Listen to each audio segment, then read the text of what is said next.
Assalamualaikum warahmatullahi wabarakatuh. Teman-teman, berjumpa kembali dalam pembelajaran berdiferensiasi. Apa itu pembelajaran berdiferensiasi? Yuk kita simak penjelasannya, teman-teman. Pembelajaran berdiferensiasi adalah sebuah pendekatan pembelajaran yang menyesuaikan metode, strategi, dan materi pembelajaran dengan kebutuhan siswa. Pendekatan ini bertujuan untuk memaksimalkan potensi belajar siswa dengan mengakomodasi perbedaan individu dalam gaya belajar, kemampuan kognitif, minat, dan preferensi belajar.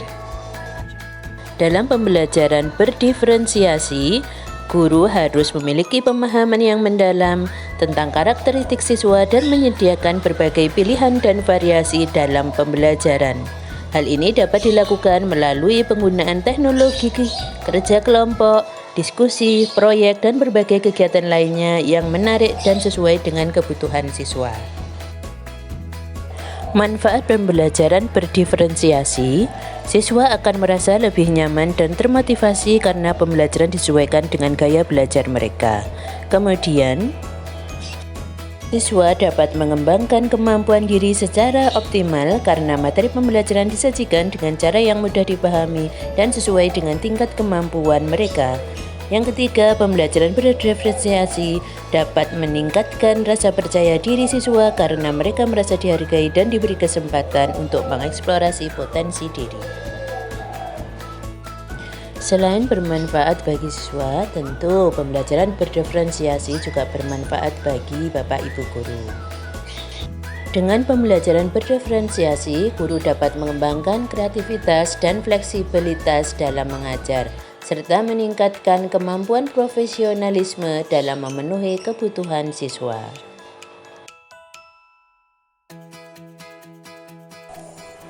Pembelajaran berdiferensiasi sedikit banyak teman-teman dari pengertian dan manfaat yang bisa kita ambil. Teman-teman sudah memiliki gambaran ya.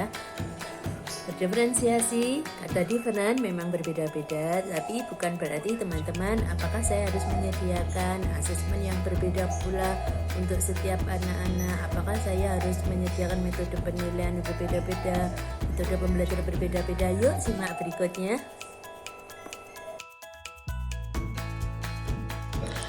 Lalu bagaimana guru dapat memenuhi kebutuhan siswa? Maka untuk memenuhi hal tersebut, kita harus mengetahui aspek-aspek belajar siswa. Yuk kita simak. 3 aspek penting dalam belajar menurut Tomlinson, yaitu pertama, aspek motivasi, yang kedua, aspek gaya belajar, aspek yang ketiga adalah pengalaman. Kita akan jabarkan satu persatu di slide berikutnya. Aspek pertama, motivasi. Menurut Tomlinson, motivasi adalah faktor penting dalam belajar. Siswa yang memiliki motivasi yang tinggi cenderung lebih bersemangat dalam belajar dan meraih prestasi yang lebih baik. Untuk meningkatkan motivasi siswa, guru dapat memberikan penghargaan bagi siswa yang berhasil mencapai target tertentu, memberikan umpan balik positif, dan mendorong siswa untuk menemukan tujuan pribadi dalam belajar.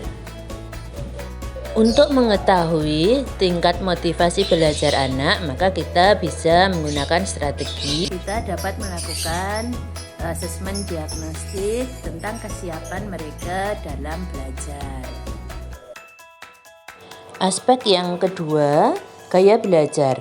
Tomlinson mengatakan bahwa setiap individu memiliki gaya belajar yang berbeda-beda. Beberapa siswa lebih memahami materi dengan cara mendengarkan, sementara yang lain lebih memahami dengan cara membaca atau melakukan. Guru dapat membantu siswa memenuhi gaya belajar mereka dengan memberikan tes gaya belajar dan menyesuaikan metode pengajaran sesuai dengan gaya belajar siswa. Hal ini akan membantu siswa menjadi lebih efektif dalam belajar. Berikut adalah gaya belajar anak menurut John Grinder dan Richard Blender. Mereka melompokkan 3 gaya belajar anak. Yang pertama, pembelajar visual. Anak-anak termasuk dalam kategori ini belajar lebih baik melalui penglihatan. Ya, yang digunakan bisa dengan buku, gambar, flowchart, kemudian diagram, ataupun video pembelajaran. Gaya belajar yang kedua adalah pembelajar auditori. Anak-anak yang cenderung belajar dengan pendengaran yang baik disebut sebagai pembelajar auditori. Mereka lebih suka mendengarkan penjelasan lisan, ceramah, atau percakapan. Maka media yang digunakan bisa berupa video pembelajaran, podcast, berdiskusi, ataupun rekaman. Gaya belajar yang ketiga, pembelajar kinestetik. Anak-anak dengan tipe belajar ini belajar lebih baik melalui pengalaman fisik dan gerakan. Mereka cenderung aktif secara fisik saat belajar. Maka gaya belajar yang ketiga adalah pembelajar kinestetik. Anak-anak dengan tipe belajar ini belajar lebih baik melalui pengalaman fisik dan gerakan. Mereka cenderung aktif secara fisik saat belajar. Media yang digunakan bisa dengan simulator, penugasan proyek, maupun dengan permainan. Aspek ketiga Tomlinson, pengalaman belajar juga merupakan faktor penting dalam proses belajar.